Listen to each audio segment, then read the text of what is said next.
Yo, welcome back to the Satsang podcast. Today, we have one of my favorite fighters of all time, Bantamweight champion of the UFC. I'm not even going to say former, because nobody beat him and took that belt. TJ Dillashaw. I can't believe the dude said yes, but this is just kind of how life keeps going, is that I keep shooting shots and dudes keep saying yes. So, feel really blessed that he took the time to talk. I was really kind of nervous to do this just because I'm such a fan of TJ, and I was really blown away at what a down-ass dude he is. Super down-to-earth, super humble, and real wise beyond his years, man, just as far as his outlook on his career. And for a dude that is as well-known and as famous as he has a really good grasp on handling public perception and just keeping it real with himself and his family, and I respect that beyond words. So, yeah, I'm just going to let you listen to it. Make sure that you guys, as always, like, subscribe, yada, yada. But what would be really dope is if on Apple Podcasts, if you leave a review, even if it's a bad one, even if you think I'm a shit host and you hate my guests, just leave a review. But, yeah, without further ado, here is TJ Dillashaw. TJ Dillashaw, welcome to the Satsang podcast, dude. I appreciate having me on, dude. Yeah, how you feeling? I feel great. Yeah, no complaints on my side. Yeah, you're back in California, right? Yeah, Orange County. Nice. How's that? It's good. I went to school down here. I went to Cal State Fullerton for 5 years. So it's like kind of like my old stomping grounds. When I was in college, I wrestled down here.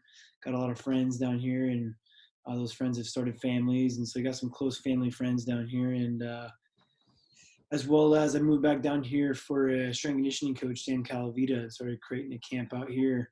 Southern California is a great place to live for the weather. Can't really beat it. Yeah, no shit, dude. We just got I live in Southwest Montana by Yellowstone. We just got 2.5 feet of snow. So yeah, I lived in Colorado, and I do kind of miss having a season change. It was also kind of nice because I grew up in Northern California where winters were winter. Down here it's 70 degrees outside, which is nice, but I don't know. I keep finding myself more and more so wanting to buy property out of state, wanting to get out of the craziness we call California, even though the weather is amazing. It's just, I don't always agree with the life choices a lot of people have out here. Yeah, I'm staying put, man. It was funny. We had Wombles out here this summer, and yeah, he fell in love pretty quick. But once I was telling him what land costs and what houses cost, he was like, "What the fuck am I doing in California, man?" Exactly, bro. And and in the way of life too. Montana is beautiful as well too. I love Montana. There's some hunting out there. Land in Montana would be amazing. Obviously, yeah, you're going to get the winters, but you get to live the lifestyle you want to live. You don't have to have everyone breathing down your neck. Your neighbor's not right next door. It's you have the possibility. You can do that, but you have the possibility to live how you want, especially the way I grew up. So, having a 3-year-old makes me think about how I want him to grow up. And I don't know if Southern California is the way. So before he gets into school, I got to make some big choices here. Yeah, dude. So where did you grow up then? Yeah, I grew up in a small town called Angels Camp, California, up in NorCal, about an hour and a half east to Sacramento. Town of 3,500 people, pretty small, rural area. And then you started wrestling pretty young, huh? Yeah, I started wrestling at 8 years old. My dad wrestled in college, so he was doing some youth wrestling program. And they never pressured me into it, but he'd go and coach, and I just wanted to follow along and be a part of it. And so watching him coach and watching him be a part of it just made me want to do it. And been wrestling ever since. Well, how did you get into MMA? Because that's a natural thing, How old are you? I'm 34. Okay, yeah, I'm 33. And so we grew up in that era where it was like, I grew up in Iowa. So it was like the Militich camp and all of those guys. It was just like more and more, I feel like when you and I were teenagers, it was like college wrestlers would be like, all right, this is a logical next step. So how did you find yourself getting in the cage? Man, I never thought I'd ever be a fighter. I remember growing up and renting the UFCs from Blockbuster. Which I Same. mean, kids nowadays don't even know what the fuck Blockbuster I is. know, right? We used to like, my mom would like take us to the store, me and my older brother, and we'd like run to the back section where all the the porn was at, or Yep. like UFC fights were at. We always look for like the new UFCs and see if we could rent them out. And always just think those guys were so effing crazy, just didn't understand it. And then even when I was in college, I was college wrestling. That's when the Ultimate Fighter first came out, which made the UFC even more popular.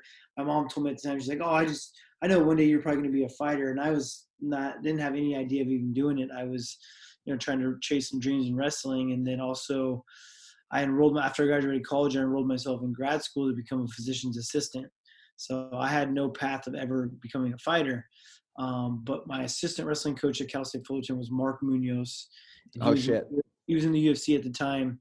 And after I graduated college, I started following him around and just doing jiu-jitsu here and there, and just kind of wanting to continue to train because that's all I've ever done my whole life. And I kind of feel like I was missing out because I graduated and didn't really have much to lean back on. And he's the one that talked me into it. I started following around and training with all these really big guys because he had a big camp around him. And he's like, "Man, you were a super mean wrestler. I think you'd be a great fighter. You should give it a shot." He had Uriah Faber down for a wrestling clinic down in Carlsbad for his West Coast wrestling seminar he does every summer. And so I met Uriah at the clinic, and he's like, "Man, this is Uriah. He's got a great camp in Northern California. You should give it a shot. Go up there and try fighting." I was like, "Fuck, man! Like I'm enrolled in grad school. Like, I think I got my career choice down. Like I don't know, man." And so he just kept talking to me about it. And I never really reached my goals in wrestling. I wanted to become an All-American national champion and never reached those goals. So I did feel like my competing wasn't done for whatever reason, but I didn't have any idea of doing it. So I eventually talked me into it enough to I said, "Screw it. I'll drop out of school for just a year. I'll give myself this year of training. If I'm any good, I'll stick with fighting. I'll stick at it. I'll keep doing it. If not, I can always go back to school." So I moved my life up to Sacramento. Uriah invited me up to start training at the gym. Said that he had a room for me to stay at. And so I packed up all my stuff. I had a little Toyota Tacoma. I packed up all my stuff. I was living with my girlfriend, which is now my wife. And she had a great job. I told her, like, "I'm going to be a fighter." She's like, she actually understood it. She thought that I was going to hate being physician's assistant, being in the office all day long. And so she supported me. She's like, "Go for it."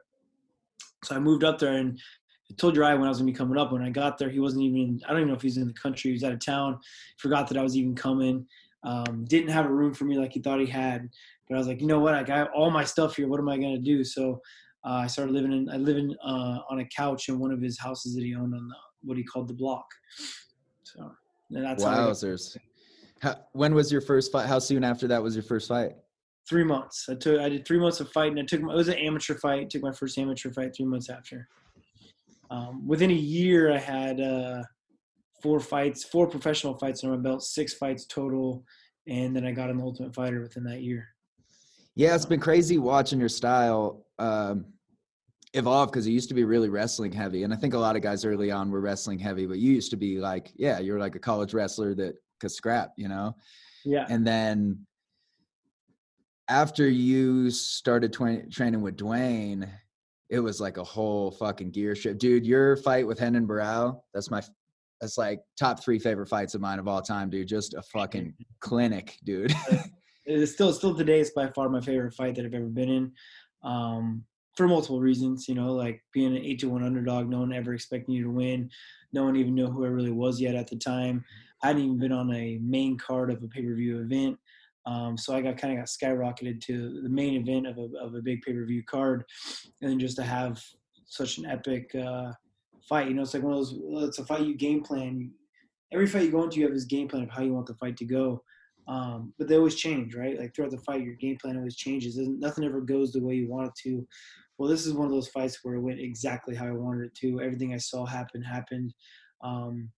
Like the only thing I can think of is like, the fight was just in like slow motion. It almost felt like I could see everything. Everything was happening. It's like what you think like Michael Jordan feels like when he's at his best, or some of the best in their sports, like what they're able to produce in that millisecond of time is like what it felt like. So it's still by far my favorite fight of all time that I've been in. Me too. Well, it's cool. It's cool when you see, the thing that's really gnarly about your striking, I feel like, is especially in that fight when guys hit pads, right? You're doing these like five hit combos and being like, all right, if one of these lands, then I did my job and I'll get out. And some of those, when they were slowed down, were just like, you're working him like he was a set of pads, man. And that's, there's very few guys that can pull that off, especially on someone like Henan Barao. That's nuts. So what was it like after that though? Like, I have a lot of friends that are in the UFC, but they're still in the, the prelim fight stage. So what's it like to take that ride of just like, okay, shit, well, this is a different level now? Yeah, man. I mean, it's like it's what you shoot for. You shoot for, everyone knowing your name, getting them big paydays, being on the big event. So it's definitely a huge adjustment. I mean, because even you're in the UFC, you always think like, I'm gonna get in the UFC, you've made it, but that's not the case. You know what I mean? Like, you still have a lot of growing to do. You still have a lot of figuring out to do. I mean, I really don't feel like I even really figured out how to compete until I was halfway through my UFC career. I mean, going into those fights, I was always like so tunnel vision and so nervous that I wouldn't pay attention to the walkout. I wouldn't pay attention to people in the crowd. Like, I was like just so focused on beating that guy across from me that I didn't pay attention to actually what was going on. And then for whatever reason, it's like such a generic thing, but my cornerman at the time, Justin Buckles, was a good friend of mine back then. We're about to walk out to fight Mike Easton. It was the fight before Henan Barao. And he's like, man, like, you got to start enjoying this shit. It's like, you're about to walk out in front of millions of people, fight in front of all these people, like, enjoy the walkout, show off, have fun. And for whatever reason, when he said it that time, it just really hit home with me. It's like, damn, dude, he's like, people would pay millions of dollars to be in your situation right now, to walk out that tunnel and have all eyes on them. He's like, you got to really absorb that before one day it's gone, And I feel like it's such like a generic thing that a lot of people will tell you, but for whatever reason, it just kind of really hit home that night.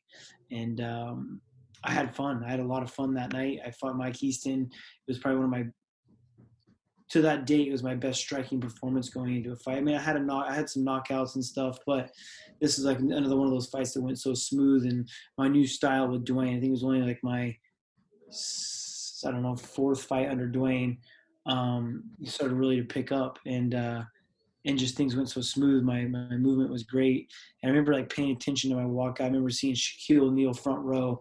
I remember double legging Mike Easton and yelling to Shaq that this one was for him while I was double legging. Shaq was involved with the Kings in Sacramento, so he was rooting for me because I was like pacing back and forth in front of him, getting my name announced. And so I realized that. And so when I double legged him, I yelled out to him, and then I'm on top of Mike Easton. I got Shaquille O'Neal in the corner, like telling me, like showing me how to elbow him and stuff, just like messing around. And so like me and him are like, having a conversation while I'm fighting. During the fight. During a fight, like full blown like professional UFC fight, and having a conversation with Shaquille O'Neal. I thought it was pretty cool.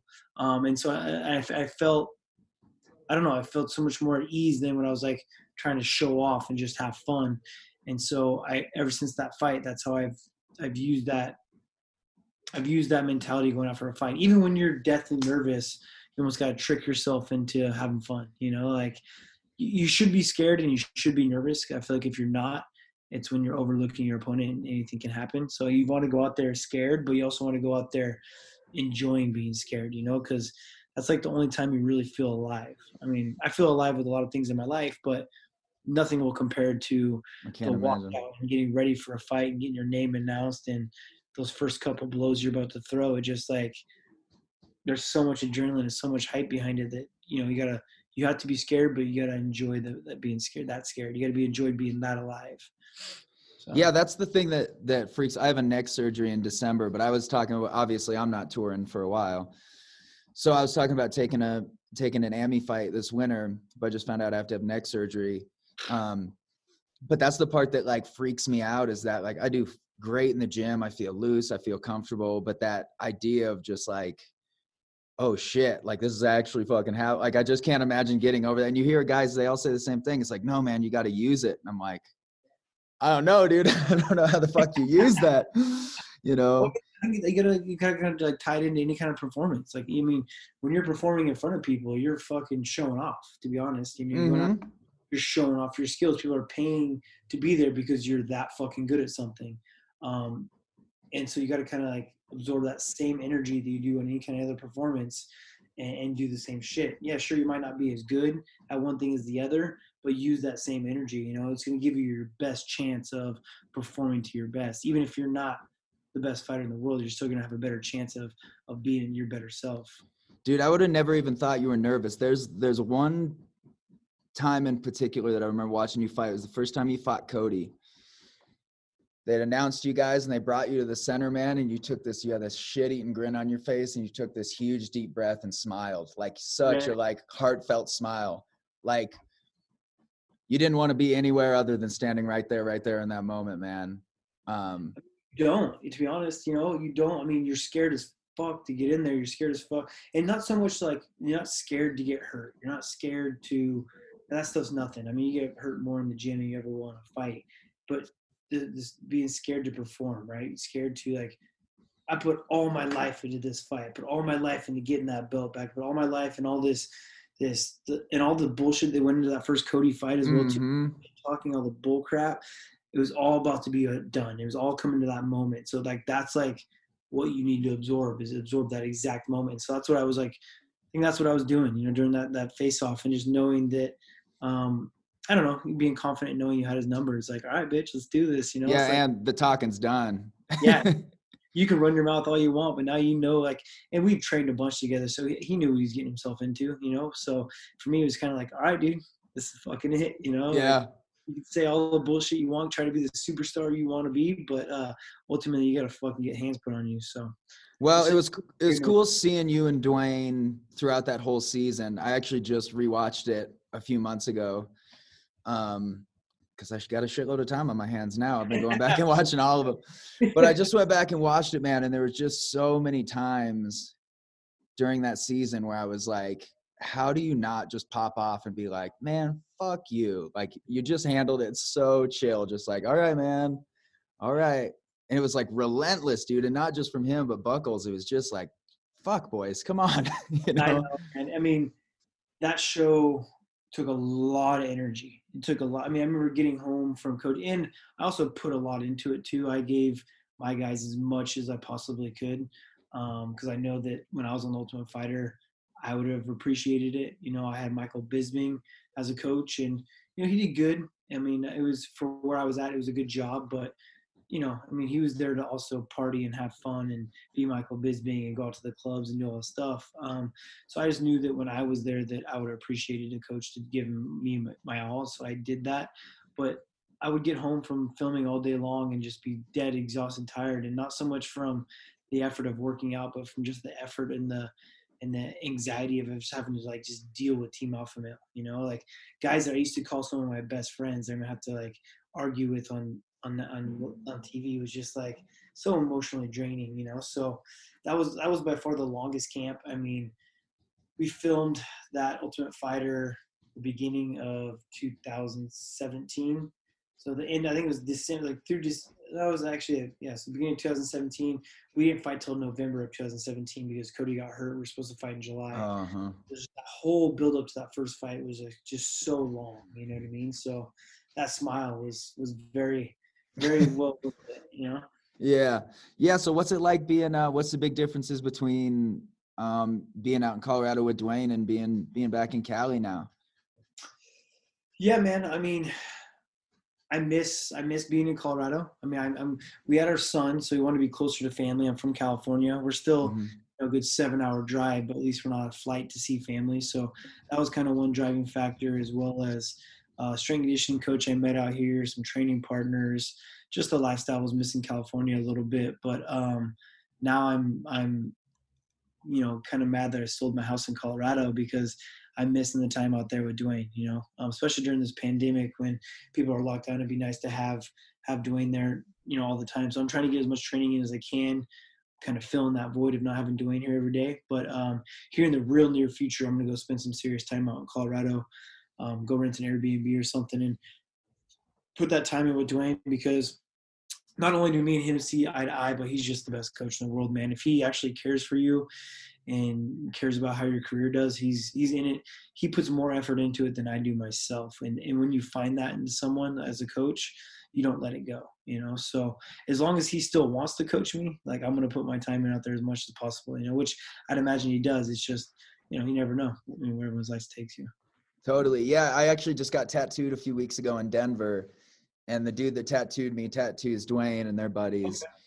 And he was just telling me that he just opened a second gym and is just really, really doubling down on his business, which is cool to see, man. Yeah. He actually bought a building. So he's had, I think eventually, he's closing down his other location because he's paying rent there. Mm-hmm. But he went above and beyond. He bought the building. He, instead of like, you know, you're tripping down on your profits, because now he doesn't have to pay the rent. He doesn't have to pay all the cams, all that good stuff. So he bought the value of the property, and now he's gonna be running his gym out of his own facility, which is quite nice. So I can't wait to get out there and see the new spot. He's still building it out right now. So very excited for him. Some big things for him. Yeah, man, that's awesome. How's it training with Wombles? I fucking love that dude. Yeah, he's awesome, dude. He's really good people. You know, I've actually wanted to train with Wombles for a long time, but he was always training. He wasn't always training, but he was training Garbrandt. So I know he's like, Alpha Male brought him up there to try to get him to start coaching up there, but he couldn't leave his guys in Southern California. He became boys with some of the Alpha Male guys, was training Garbrandt. So I just wasn't sure how he felt about me reaching out to him and wanting to train with him, or to be honest, even how I felt about it, you know. But I have Raymond Daniels. He's one of my training partners. He does my strength conditioning with me. He comes to the gym, does some wrestling and stuff. So I always help Raymond out as much as I can. And Raymond's just such a good dude. And he's always mentioned a couple of times to me about training with Wombles. Like, yeah, man, I'd love to. I just don't know if it's, you know, I mean, he's boys with some of my enemies, you know? And so eventually Wombles just randomly hit me up on Instagram. He's like, hey, man, you should come train sometime. And I was like, oh, fuck, man, I actually wanted to hit you up. I just didn't know how you'd feel about it, you know? And I'm super glad that we did, because he's real good people. He's a real good coach. You know, I mean, he hasn't really built a super big name for himself yet in the coaching world, which he will. He's got some great guys out of his gym. But he's a real good coach, man. He's got some sick combos. He's gifted himself. He's a good fighter himself, as well as he can see techniques and whatnot. So I'm excited to start working with him. And he's been pretty blown away with how cool Dwayne is too, because Dwayne's been commenting on Womble's Instagram, me and him working out together. And he's like, oh, you're in good hands and things like that. And so it just means a lot to Womble seeing that Dwayne's like, you know, getting all butthurt about me working out with him, you know. So it's real cool. I think Wombles actually wants to come out with me to go to Dwayne's gym and go out there and train a little bit. So awesome. I'm real lucky to have found him as a coach that lives, you know, real close to me and be able to train with him. So I was just training there last night. Yeah, he said your guys' chemistry is, when you're working, is really, really good. Yeah, he's good, man. It's a lot easier to listen to a coach that has done it. You know what I mean? So you got some of these coaches that have never been in the cage, never been in the ring, haven't had to deal with the anxiety of fighting or the nerves or what it takes to actually become that fighter. So he's been there, he's done it, he's been around the game for a long time. Those are the kind of guys I get along with, you know, and there's no bullshit. He's a straight shooter. So yeah, man, I mean, I could see us working for a long time. Yeah, he's a stud, man. Yeah, that's awesome. That's awesome to see that you're getting it in out there, especially linking up with him, man. It's funny how shit works, because right before, or I think it was like after one of your guys' first sessions was when he came out to Montana. Yeah. It's just wild, man. There's these guys, you know, I worked with him for 2 days, and dude, I hit shit all the time that he showed me over those 2 days. You know, I hit it in sparring all the time. Yeah. And he's just like, yeah, just real easy to listen to. And like you said, dude, he's just a straight shooter. And I love that. Yeah. And I show you stuff that actually works, because he does it himself too, right? So he spars with his guys every Wednesday. He's taking a fight not too long. He's got tons of fights.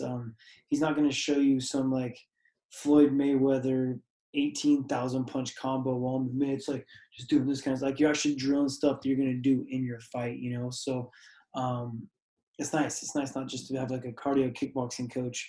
Totally. You know? Yeah, I mean that's what's kind of cool. I love when you see. I think that's what's so cool watching what you and Dwayne did. Is I love when you see like a coach with a fighter that kind of like plugs their program into that fighter. And like Tyler has countless videos of shouting something out and then his guy doing it and sleeping somebody. Yeah. You know, like that. I Yeah. love that shit, man. I love seeing that. Yeah, Dude, and fighting like fighter too, right, man? Like, so I'm real good at that stuff. I'm really coachable. So Dwayne's always told me it's like playing a video game. Like he's in there in the fight, he can like he'll yell something out and I'll do it, right? I was just sparring the other night at Wombles last week, and he would, we've just started working together. We still know the combos he's yelling out, and he yelled the combo out and I'll do it. And he's like, "Hey man, it's pretty impressive to see you like pull off this stuff on me." I was like, "I don't know, man. Just like it's easy for me to shut my brain off and just listen, and react to things." So I'm excited to continue to see how that relationship evolves that way. yeah, that's awesome, dude. So what's this time off been like for you? What's this? Because you come back January, right? That's when your suspension's done, right? My suspension is up January 19th. So yeah, man, I got, like 2.5 months. It's coming up quick. The last 2 years, man, has been a bunch of mixed emotions. It's been fucking hell. It's been, I made a giant mistake. I fucked up. And I've had to deal with that. I've had to deal with it on many levels, like like just like hating yourself as well as other people talking shit. Going through double shoulder surgery, which I need to get surgery for a good 4 or 5 years, but finally had the time to do it. So I decided to get shoulder surgery. But having shoulder surgery and being laid up in the couch while being suspended, it's a mind fuck, man. So, I mean, a lot of it was real shitty, to be honest. But then there's some serious blessings that came out of it that would have never happened if I wouldn't have taken the time off. And first and foremost, the most important thing was that my son's life, that first year of his life, I had like 3 title fights throughout it and just never had time to really realize what I was missing out on. In those last like 2 years, I've had a chance to be a normal human being and not have to focus on fighting someone and putting everything on the line. And, when I'm in a fight camp, to be the best in the world, you have to be completely addicted. You have to be OCD about what you're doing. So a lot of things take the back seat. And so I believe that first year did, and so it was kind of eye opening. So even when I do come back, I'm going to make sure that I make time. Like, like even when I get out and get busy, like I feel bad for missing half the day, like, I missed this morning, like just things like that. So that was a true blessing to really realize, like, what it means to me to have my 3-year-old son. Another thing is been within business. I've been super busy, which I never would have had this time to build an income outside of the cage. I've always been making my money just by fighting. There's been here or there some little things, but I've started I joined a franchise called Clean Juice. Started in the East Coast, and now I'm the area developer. Not only am I opening my own store, but I'm the area developer for all of Southern California. So we're going to open 63 stores from San Diego to North LA to Palm Springs. So that's been taking a lot of my time. I got some other ventures that could be life changing, and to where I'll never have to fight for money again. And it'll be, a little bit of a stress reliever to not have to worry about, for instance, especially you guys, and coming up in the UFC that haven't really made it yet. You don't realize the stress it takes on, like, how much money you're going to make too, right? So let's say the average contract is, $10,000 to show, $10,000 to win when you get in the UFC. So that's $20,000. Hopefully when you're coming up, you fight twice a year, and if you don't win those fights, you could be making $20,000 for the whole year. So there's a lot of stress on, like, being able to pay your bills and be able to support your family and things like that when you're first starting out. So and obviously I've made it to a different point to where my fights are worth a lot more, but even still, it's like, I want to live a lifestyle. I want to give my son a lifestyle that is I just set goals for that. And so, knowing going out there and winning a fight helps you get closer to that goal. So having to not have that stress of how much you're getting paid per fight, and like making sure that money's there for when you're winning or losing and things like that, to not have that there is going to be real nice. Man, it's really refreshing to hear. It's something that I worry about for a lot of my friends. So it's really refreshing to see a fighter diversifying, because it's like, dude, even if your fucking fight career goes amazing, like if you're lucky, you're going to go to 40. And and I think so many guys, it's a really sad thing that we see all the time, dude, where guys fight until they shouldn't be fighting anymore. Yeah. and they have the wrong people around them that are like, well, man, I still need my cut. So yeah, I guess we'll just do the journeyman thing. And then they get to a place where they're like, well, fuck, now what do I do? Yeah. You know? Yeah. So You're stuck. yeah, it's cool seeing you do that. I've been seeing the juice thing. You have a spice company too, right? Yeah, Flavor Republic is my spices. We started that. It really hasn't hit it off very big, but it's still a pretty fun little project. We started that when I first got back down to Southern California with a couple of buddies of mine because I got into a meal prep. So whole reason I moved down to Southern California, I met this coach, Sam Calavita. He's my strength conditioning coach, my nutritionist. He's really helped dial in my body, especially being 34 years old, knowing what I need to do to boost my hormones, to get any of the kind of toxins out of my body, to schedule my workouts, making sure I'm recovering the right way, and just to optimize my strength conditioning. So he's by far the smartest guy I've ever met with in regards to that. And so he started having me eat a certain way. I'm going, the closest diet I would say I'm to would be like paleo or keto. I don't eat any kind of grains and things like that. But there's no way that I could go out and eat his diet by buying food and going out and just eating at a restaurant. So I had to start making all my own food. And in doing that, you don't want bland food. So we created the spice company. It's got low to no sugar and low to no sodium for all these people that are in the fitness world. If you're looking to be a fitness model or just wanting to get in shape or wanting to stick to a diet for health reasons, that's what we made it for. We made it like because you go and you season a steak up, you don't realize that seasoning you put on has got like 14 grams of sugar in it, right? And it's made with products you don't really want to be eating. So you just turn this good meal into yourself into shit. So that's what we started that for. It's a funny thing, man. I always I've taught my kids from a really young age. If we can't pronounce or we don't know exactly what something is on a label, then it goes back on the shelf, and that's the end of the that's the end of the conversation, And it's like, yeah, your spice company, man. I was walking for years, dude. I weighed 145, 150, and then when quarantine hit and all my tours got canceled, I was like, all right, dude, I've been saying I was going to do this. Like, I'm going to do it. I got up to 183. I'm at like 172-ish now. I balance around 170. Yeah. But yeah, man, that I had heard about your spice company, and during that time, because, dude, I was doing the most fucking chicken, broccoli, quinoa, just like eating the same shit every day. And it was nice to be able to be like, okay, well, my chicken's going to taste like this today, and then it'll be different tomorrow, and so, yeah, that's cool, man. And then am I mistaken, or you have a guide service? Is that correct? It's actually Chad Mendez's guide service. It's called Feathers. I always help him out. I help him out with, so it's a celebrity guide service. So for instance, Chad gets these, because of his name and who he is, he can get these really awesome hunts. And then he sells to people that want to come hunt with Chad Mendez or hunt with me or hunt with, or go fishing with Dan Henderson, Uriah Faber, other people, he's also got, football players and baseball players that like to hunt, things like that he'll line up fans that want to hunt with someone they're a fan of, So I just went on a mule deer hunt in Utah, and it was an amazing mule deer hunt, but we had like 6 other guys there. They were wanting to go on the hunt, not only for the hunt, but also because they're MMA fans, So that was pretty cool. You get to meet on these hunting trips, you get to meet some pretty cool walks of life. Everyone is kind of into the same hobbies, but completely different lifestyle, so it's pretty cool for them to actually to spend that much one-on-one time with them. I'd imagine they really enjoyed getting to hear some of my stories and stuff. Yeah. How'd your hunt go though? Did you end up with some meat? It went good, man. Yeah, I got a big 4x4 mule deer. Very fortunate hunting. I grew up in California where any kind of the deer hunting is far and few between. It's not the greatest hunting, so I usually go out of state. This year my hunting season went pretty good. I went on an elk hunt with my dad and my brother, and this is like, when you want to talk about hard hunting, this is as hard as it gets. Me and my dad and my brother, I was only there for 6 days, and I hiked 97 miles, climbed like 6,000 feet elevation every day. Worked my butt off to get a little spike elk with my bow, because it's bow hunting, you got to do a ton of work. And so you kill this 500-pound animal back. Well, it's 500 pounds after you skin it and gut it and all that stuff.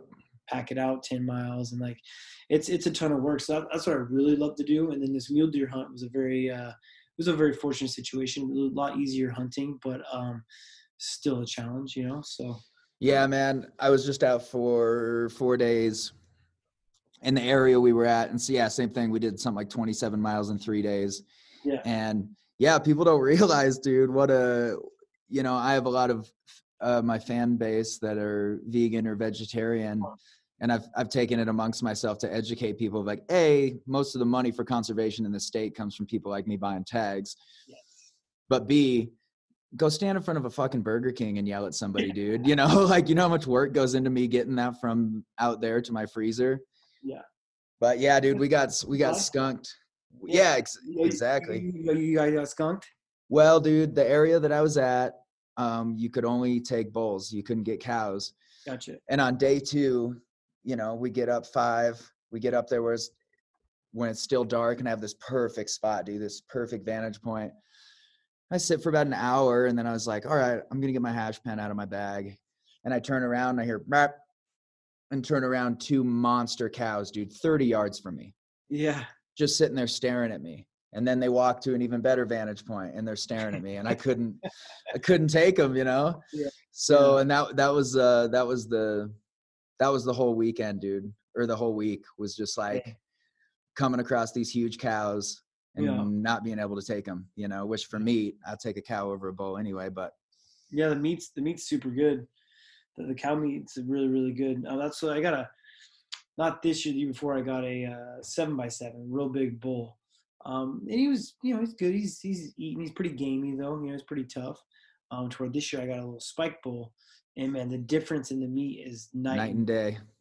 I think I want to kill a spike every year if I'm gonna do it, But yeah, man, people don't understand like the lifestyle of like, so they go and buy a burger somewhere. That animal that you just ate had the shittiest life you could possibly imagine. You're supporting and you're promoting this shitty lifestyle for all these animals that get tortured, to where if more people hunted like us, there wouldn't be that torturing of animals. They'd actually be out harvesting animals that got to live in the wild and live a real life. You know what I mean? So it's catch-22. It's kind of crazy. People want to talk all this crap, but then don't do their homework and know about it. So I post things on my page about hunting, and then I just ignore the comments. Yeah. Not even worth my time every day. Well, I think there's actually a lot of people out there that eat meat too that couldn't stomach field dressing an animal, that would be like, no, if this is what I have to do, then I'm not going to do it. Yeah, no way. It's so funny, dude, because I field dressed deer and whatever, but dude, we got a bunch of ducks the first night I was there. Mm-hmm. On the way down, we went by this pond and we shot some ducks, man. I don't know if you've ever cleaned a duck, dude, but that is a fucking gross process. I haven't. Yeah, it's real yucky. And I was like, I probably won't do this again, dude. It's real gross. Okay. But well, dude, it's funny. I want to get into just kind of like your morning routine and kind of what a day in the life looks like. But it's funny because Calavita is coming out here, I believe, next week with a bunch of dudes. Yeah, like he's bringing some guys hunting. Yeah, and they're gonna come train at our gym for a day. So I'm. Oh, no way. Yeah. Oh, sick. Cool, man. Yeah. Small world. But yeah. Totally. He's bringing some other fighters and wrestlers and stuff out there with him.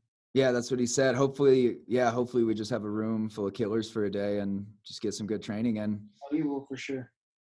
So yeah, dude, what's your routine like? It's crazy just hearing you talk when you were just talking about your suspension and stuff. It's like those little hidden blessings, right? Because when COVID hit, it was like an epic powder day and I was skiing, and it started with my agent going like, hey man, Seattle and San Francisco are like lowering the caps to these shows. And I was just like, yeah, man, whatever. I'm skiing. It's all good. Yeah. And then by the end of the day, it was like, we got to pull the plug. And, first it was like, well, what the fuck, dude? That's like $100K on the table that's just gone now. Yeah. Luckily, I own my music. So, I'm pretty financially secure, even if I'm just chilling. But like, it's also what I love to do. It's what I'm made to do. But a few days before that happened, my son is also, he's 2.5 and was just starting to talk, and we spend every day together when I'm home. And cause my wife's a therapist, so she's gone, all day, 3 days a week. Yeah. And I was just like, dude, I'm going to be missing this whole chunk of time, dude, where he's learning to talk, he's forming a personality. And now I'm here for all of it. And it's like, had this shit not happened, dude, we would not have the bond that we do. So like, Yep. it's cool hearing you settle into that family thing. What's it like now? Training and dadding and husbanding and doing all the things. Yeah, I mean, training's ramped up. I'm able to come back in like 2.5 months. I prefer not to fight till like March, kind of get some more of my training lined up and get out and see Dwayne and stuff like that. But I'm doing 2 or 3 days depending on the day. I usually take 2 days off a week, but the rest of the days are two practices or 3 practices a day. Right now I'm going through a 10-day detox with Coach Cal, so that's going to take, I'm probably going to end up losing like 10 pounds of weight, which I'm trying to put weight on, so it's kind of stuck to lose weight, but I need to do this detox before I kind of get in any kind of camp. But yeah, so let's see, what's today? Tuesday's usually a pretty hard day, but today kind of wound down because I had some meetings I had to take. But usually on a Tuesday, I'd go for sparring at 10 a.m., get done at 12, be home for a little while, rest, and then go back for strength conditioning at like 2 or 3 o'clock.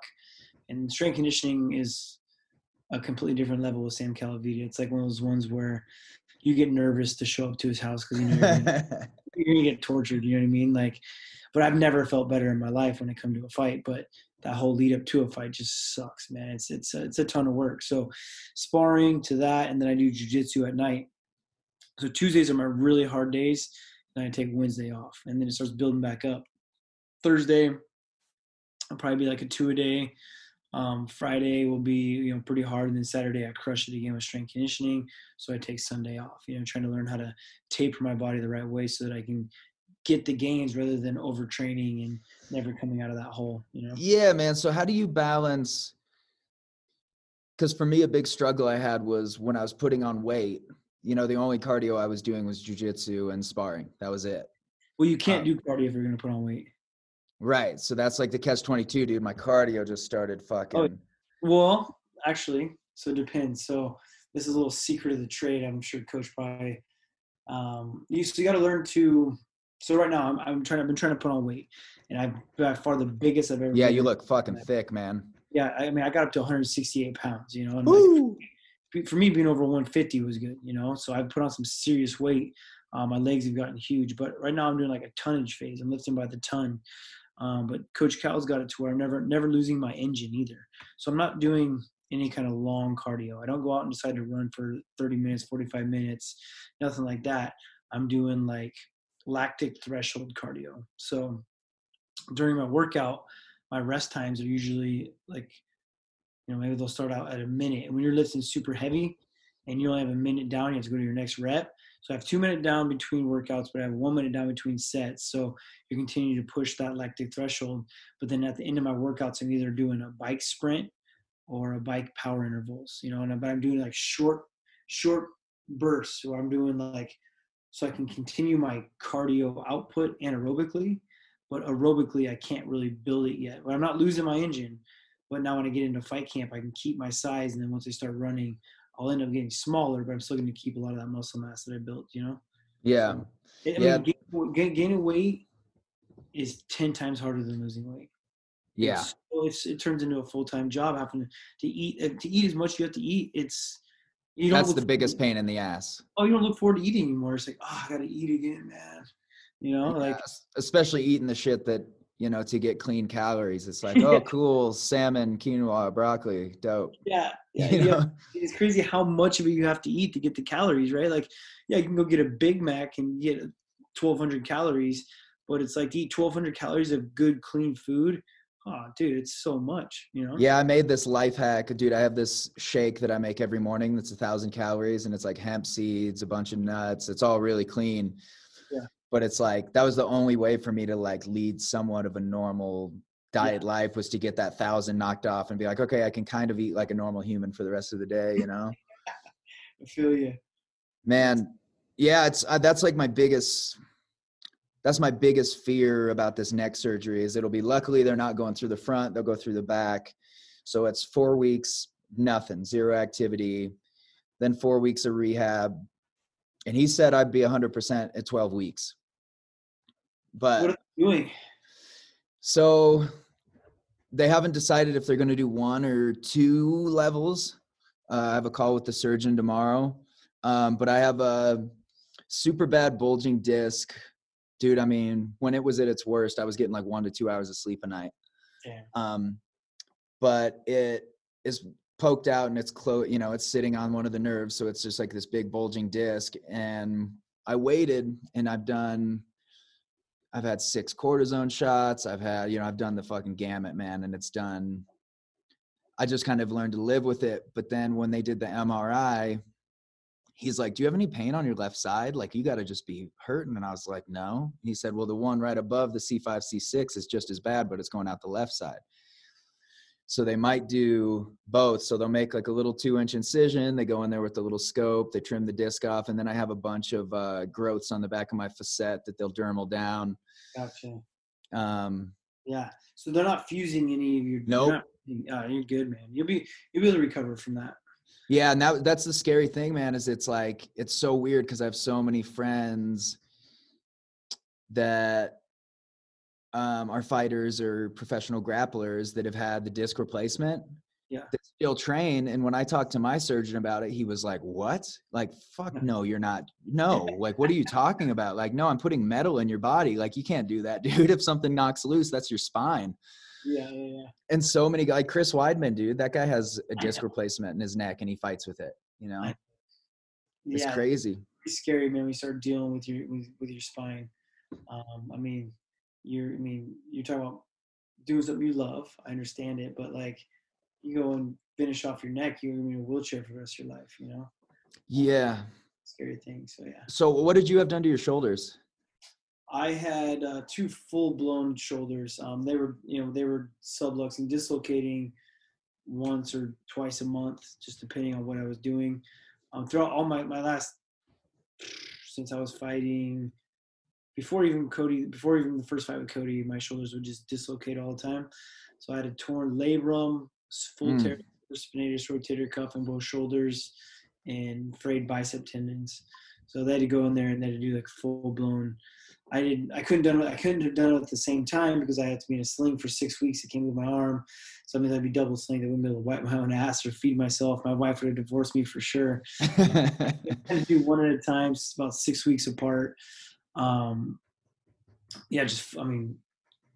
reconstruction pretty much. Yeah, full reconstruction surgery. I mean, shoulder surgery is the worst too because you're not allowed to move your shoulder, right? You get a knee surgery, they want you to move it the next day. You get a shoulder surgery, you get to be in a sling for 6 weeks, you know? So I was slinged up for 12 weeks back to back. You know, it was pretty rough, but, now I'm feeling good. I actually can get into these grappling situations and wrestling situations and not be afraid of my shoulder popping out of socket, which is pretty cool. How did you deal with the I'm one of those dudes, and I'm sure you're a professional athlete, so I'm sure you're the same way, dude. If I don't, because I wake up at 5:30, go straight to the gym, and I get all my lifting done before anyone in my house is awake.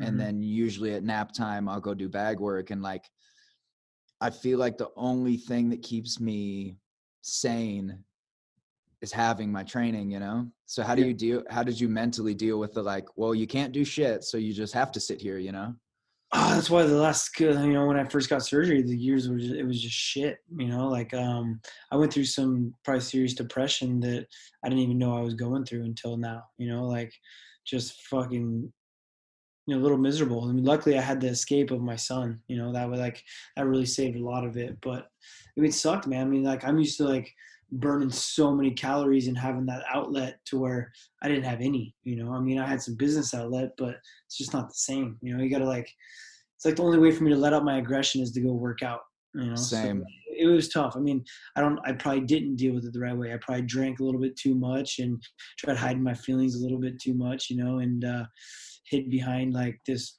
tough wall that shit can't phase me, but for sure going through some bullshit, man. It was just so easy just for me to get plastered, just fucking escape reality. Well, dude, I gotta say, so many people have gone through suspensions, and you see dudes all of the time you know, they fight the shit out of it, and the way you handled that, dude, was just, you're just a fucking class act, bro. And not just how you handle the suspension, but how you handle all the shit talking with Cody, having both your fucking shoulders done right in the heat of that, you know, when the internet's just popping off and saying whatever the fuck they're gonna say. Yeah. You know, it's so cool to see you doing well, man, and seeing you motivated. Which brings me to my next point, dude. I'm not trying to dick ride, but I look at the bantamweight division right now, and like you, man, I've been watching this shit since I was 6 years old. Yeah. I think you're a real fucking hard day at the park for anybody in the division. I don't see anybody in the top 5 that it seems like, how are you feeling about coming back, I guess is what I'm saying. Because how I feel about you coming back is it's about to be a fucking nightmare for everyone that's been hanging out in that division. I I gotta think the same way. I mean, I know it. I know I'm getting my belt back. I want fucking Peter Yan right away. I think he's super basic. I don't think he's that great. You know, I think he's gonna have a tough time with even Aljamain Sterling, and even fighting Aljamain Sterling. Yeah, he's a good wrestler, grappler, but his stand-up is very, very mediocre. You know, he doesn't set up any of his takedowns. He can only throw kicks. So I mean, there's just so many guys that I can go through that I see myself winning it. So yeah, I definitely. I mean, you gotta go in there realistic and still be scared, right? Going into a fight, and I feel like that's what holds me to my best, holds me into the gym, holds me staying, getting better at everything. But yeah, man, I agree with you. I think that bantamweight division is about to get turned upside down, and I already told my manager and Dana and all those guys, get ready for me to get my fucking belt back right away. Like I don't want tune-up fights. I want to get right back in there and get my belt. I mean, preferably I'd like to fight March for whoever's got the belt. You know, we'll see if that happens. But you know, Peter Yan and Aljamain are fighting December 12th. That gives them perfect enough time to you know, have their rest, get ready for their next fight. March, April will be a great time for me to get my belt back. So yeah, man, I don't have any tune-up fights because I never lost that fucking shit. I understand I made a mistake trying to drop the weight, but you know what I mean? Like that's my belt. You guys can all be the paper champ as much as you want. Yeah, I wish more people were like Gaethje in that regard, where when they get an interim belt, they're like, yeah, cool, but I still got to fucking beat the man, you know? Yeah, man. Yeah, I mean, Gaethje handled his whole situation very well. Unfortunately, he didn't go out there and perform the way he should have. He got real scared. He looked scared as shit, right? The way he was like Yeah. holding his hands up. Yeah, man. Like you watched his fight when he fought Ferguson, how just composed and like his combos looked crisp. He didn't get tired, you know, because that was like the new and improved Gaethje. Trevor Whitman, he's a great coach. Ninja. I know him from Dwayne, but he, you know, got him under control and really honed in on some things.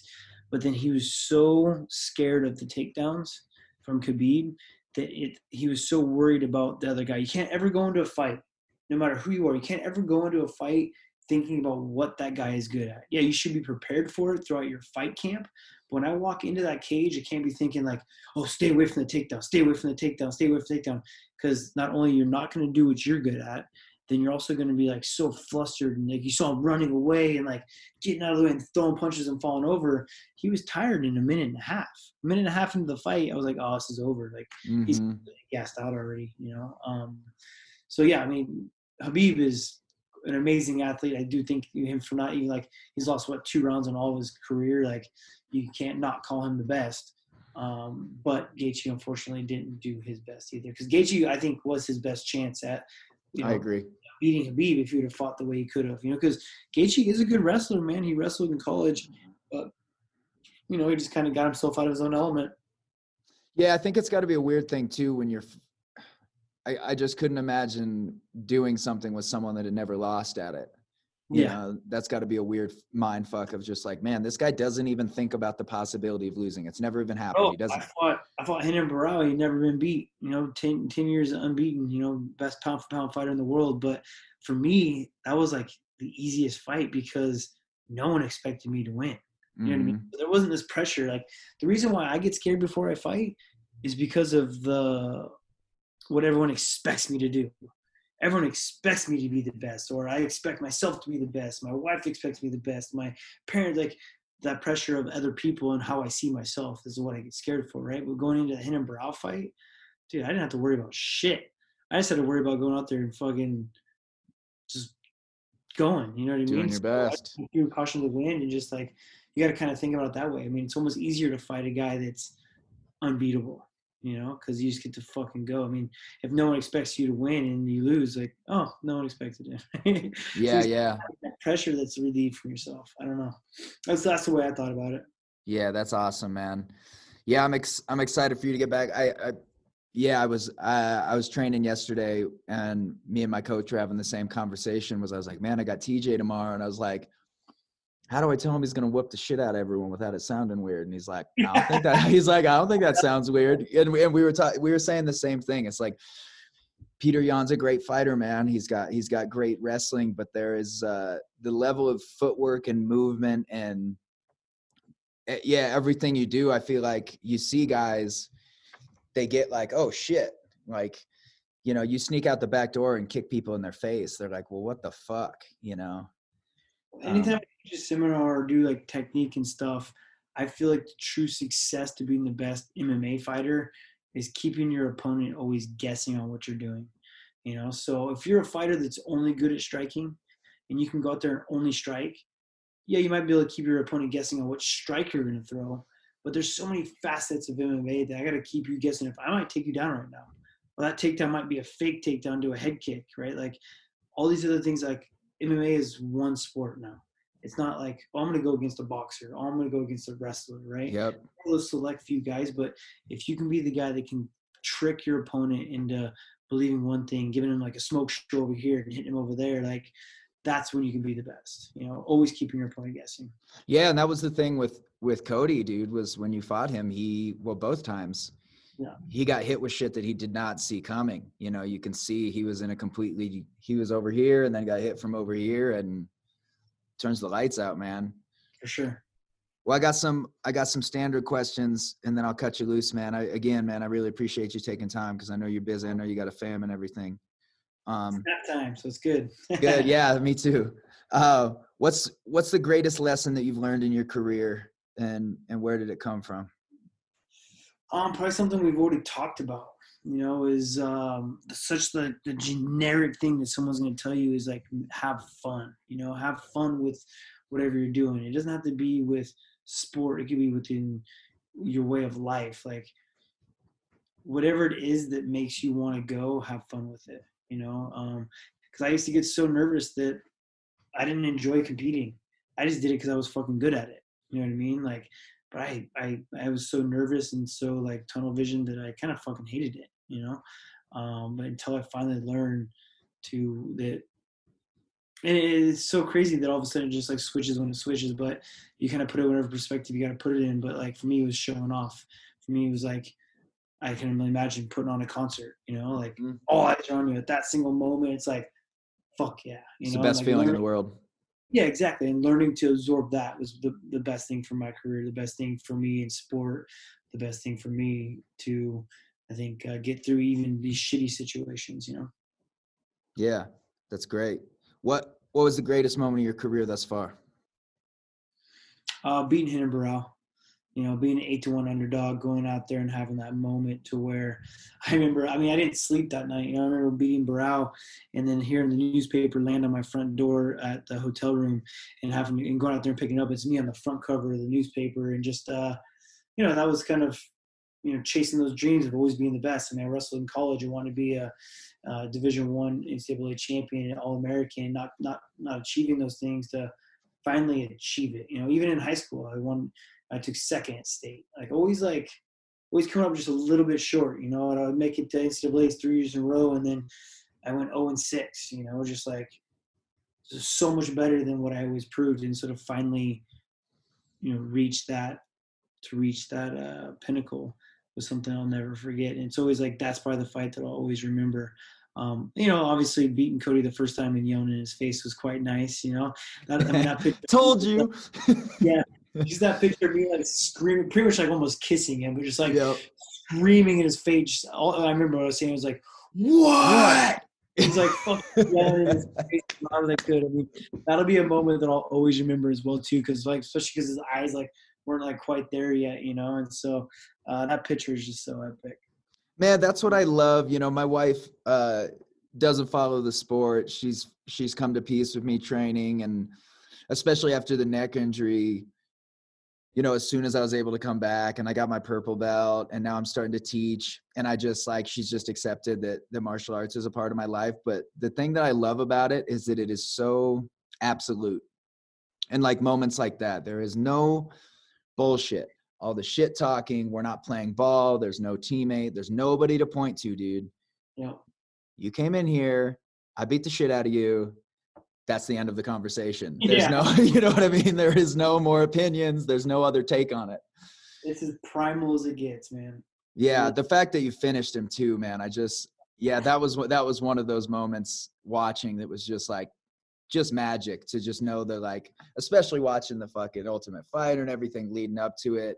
Yeah. Just pure vindication. And the fact that you never talk shit back that whole time. Like there's one part where like, on one of the later episodes where him and Buckholes were like really popping off, and and Cody goes, "What are you gonna do?" You're like, "I'm gonna knock you the fuck out," you know. And scene, and you did. What's some of your favorite things to do when you're not training or fighting? I'm an adrenaline junkie, that's for sure.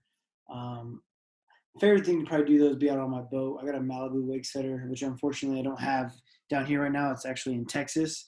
I sent it out to because there's not any like great lakes in Southern California. Like if I wanted to take it somewhere, it'd be like a 4-hour drive to go take it somewhere. So I sent it out to my business partner and my buddy's house out in Texas, out in Austin, expecting that I'd be out there quite a bit over the summer for business.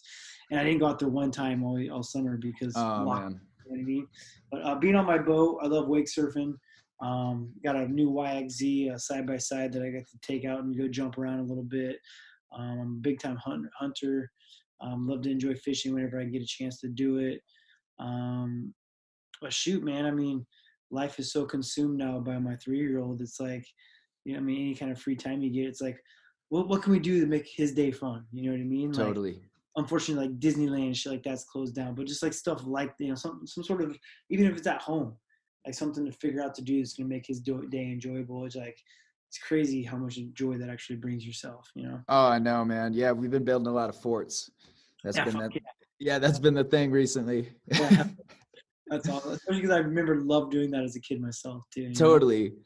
Yeah, man. We get the Christmas lights in there and stuff. Yeah, and it's just it's weird, man. People without kids, it's hard to explain to them. Like when you see this little thing that looks like you light up with joy, it's just like, yeah, dude, I'll take that over anything. For sure, dude. It's impossible to explain until you're there. People will tell you that all the time, and you don't fucking understand. You don't. Yeah, people used to say it, and I was always like, yeah, I don't know, man. I got a pretty rad life. Yeah, exactly. Dude. Yeah. It seems pretty cool, but yeah, this is a good life as well. And it's like it completely changes, dude. Yeah, man, I love that. Do you want to have any more? Yeah, we're trying to have another. That's awesome, man. Yeah. So, your walkout song, why is that your walkout song? Because it has been for a while, huh? Yeah, it's been that song since my Mike Easton fight, I think. Before my fight before Barao. Maybe even one before that too. I've just always been a big Chili Peppers fan.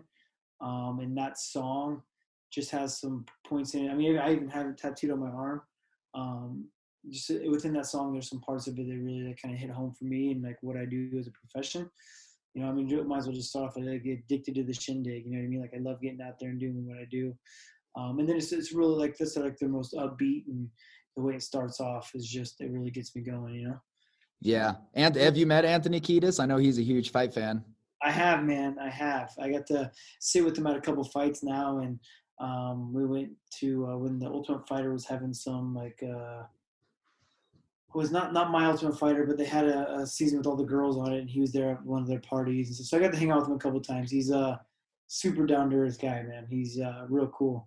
But always, I mean, I've read his book. I mean, what always amazes me too is like the life that he lived and the way he looks now.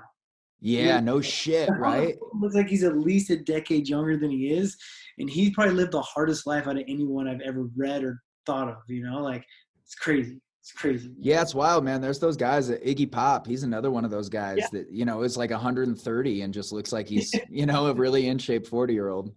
I know, dude. It's crazy. What have you been music-wise? What have you been listening to most recently? Shoot, man. I'm always into like my old music. Right? I don't get into any of the newer stuff. I don't know why. I just haven't really done it. And I'm also all walks of life too, man. I mean, like I said, I'm a big Chili Peppers, Sublime, Tom Petty, big fan that way. But I also listen to some hip hop. I listen to I like to listen to house music when I work out, just because of how upbeat it is, and I don't have to like pay attention to all the words and shit. It's like more just the fact of just giving you upbeat. So I listen to a lot of house music when I'm doing my workouts and stuff. But I guess I'm still stuck in my generation of growing up of what I listen to, you know. Yeah, it's funny, man. Wombles will get you on some country, dude. That Yeah. guy listens to a lot of really good. It was crazy, man. I took him out on the river here, and I don't know. It's cool when I meet people that are that into music, man. Like we had our like standard river playlist going with some like deep old country, man, and he knew the words to all of it. Yeah. He's playing all the time in the gym. Yeah, I bet he does. Yeah, man, it's a wild thing. We're just like, it's weird because this COVID thing, I've been at home for since February, Yeah. or really last November. And then we played a few shows in February.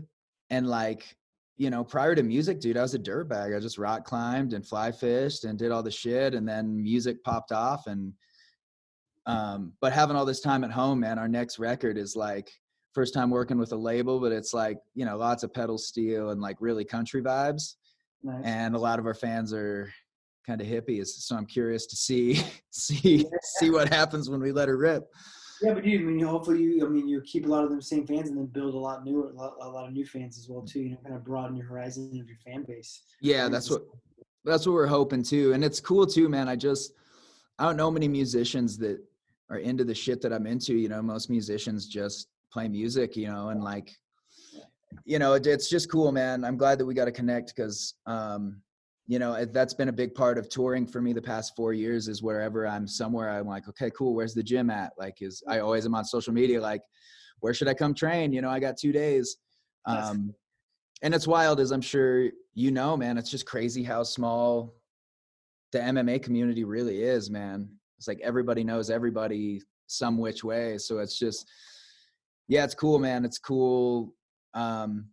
Just getting to it's like a crazy sport, man. Like, so you think about like all these other professional athletes and stuff and how much they're like into their one team, right? But us as a fighter, all 600 fighters, depending on what card you are, you're going to travel with these people. You're going to see them around at these events. Like the UFC like has us around each other all. Even if you're fighting someone, like you're going to be around that motherfucker. You're doing media days with him. You're like, so you learn like who everyone is throughout the UFC. So you actually build these connections, and even if you're not living close to someone or friends with them, you still know who that person is. So yeah, I mean, the connections within the MMA world are very tight, and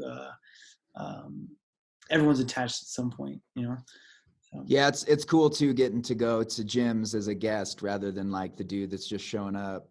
It's cool to go in and have the instructor or whoever the teacher is there be like, hey, this is my buddy. Don't fucking murder him. He has to play tomorrow. Like. Oh yeah. All right, man. Last question for you. What do you want to be remembered for? Shit, man. I guess that's one thing I try not to focus on. You know what I mean? Like putting too much pressure on how you want to be remembered is kind of nerve-wracking. You know what I mean? Like having to focus on that shit. And actually, I especially go after going through the suspension of not trying not to care what other people think. You know what I mean? Like I'm always gonna hold myself of what I think is respectful. I'm always gonna hold myself to the values that my parents have given me, but I'm still not gonna do them because you or anyone else thinks they're the right thing to do. You know what I mean? So that's something in my career that I try not to focus on. It's something that like people are going to think whatever they want, and the bigger name you get, the more people are going to talk a lot more shit about you as well too. It doesn't matter, like you could be a saint, but you're just like this big name. There's going to be haters. There's going to be this shit talked about you. So if you try to focus on that too much, you're going to go down a rabbit hole and start reading bullshit comments from people or blogs or articles or what this fighter said about you. So I think it's best to kind of keep your circle tight and really focus on what those people think of you. All I care about is what my wife, my son, my parents, my coaches, and my direct teammates and what they actually think of me and what I'm remembered as. I want to be remembered as the best dad ever for my son, the best husband ever, like the best son ever, things like that, rather than TJ Dillashaw, the Ultimate Fighter. You know, Man, you're a solid fucking guy, man. I You're a solid guy, dude. That's the appreciate best. That's the best answer that I've gotten from that. Usually, everyone gives a very decisive, the best to ever do it. You know. it. Yeah, I love it, man. Well, I appreciate you taking time, man, and God bless you and your family. And yeah, I can't wait to see you get back in there and do your thing, brother. Maybe I'll have to make a trip out there with Wombles, and we'll get to fucking hang out. I dare you, bro. I'll take you guys fishing. We'll do some fun shit. So I've been telling my wife, my parents and stuff. They're like, man, we should buy some property in Montana, get the hell out of California. So you never I'm know. telling you, man. Southwest Montana. Yeah, maybe once the snow melts, come out and take her for a ride, man. Bring your camper out here. I'll show you around. That sounds good, dude. All right, take care of yourself, bro. All right, you have a good one. All right, y'all. That was TJ Dillashaw. Yeah, what a dude. Just such a stud. Next episode of the podcast, we have Aubrey Marcus. If you listen to podcasts, you know who Aubrey Marcus is because he has his own podcast that's wildly successful. He's the founder of On It, fitness buff. To be honest, I don't know a shitload about Aubrey, so I'm like super excited to have him on the podcast selfishly because I want to know more about him. Real interesting dude into the plant medicines and that whole vibe. Big proponent of psychedelics and self-discovery and throwing knives and he's into a whole gang of cool shit, so I'm excited to have him on. Like I said before, like, share, subscribe, but please leave a review. I'm trying to keep this podcast independent. We've had a few smaller sponsors reach out, and I'm not completely opposed to it, but I'd like to keep it independent and just make it as big as you can, all on our own, unless there's a company that I super believed in. But we have some cool guests coming up. Like I said, Aubrey Marcus, and then two women that run and operate Unlikely Heroes, which is an organization I've worked with for like 4 or 5 years now, that rescue young women from the sex trade all over the planet. So I'm really excited to dig in with those two gals. So much love and respect for what they do. But yeah, Aubrey Marcus will be next week. So thank y'all for listening, and keep listening to the music, keep sharing the music, and as always, go get some. Make sure you drink water, be kind to one another, and do your best. Love y'all. Peace.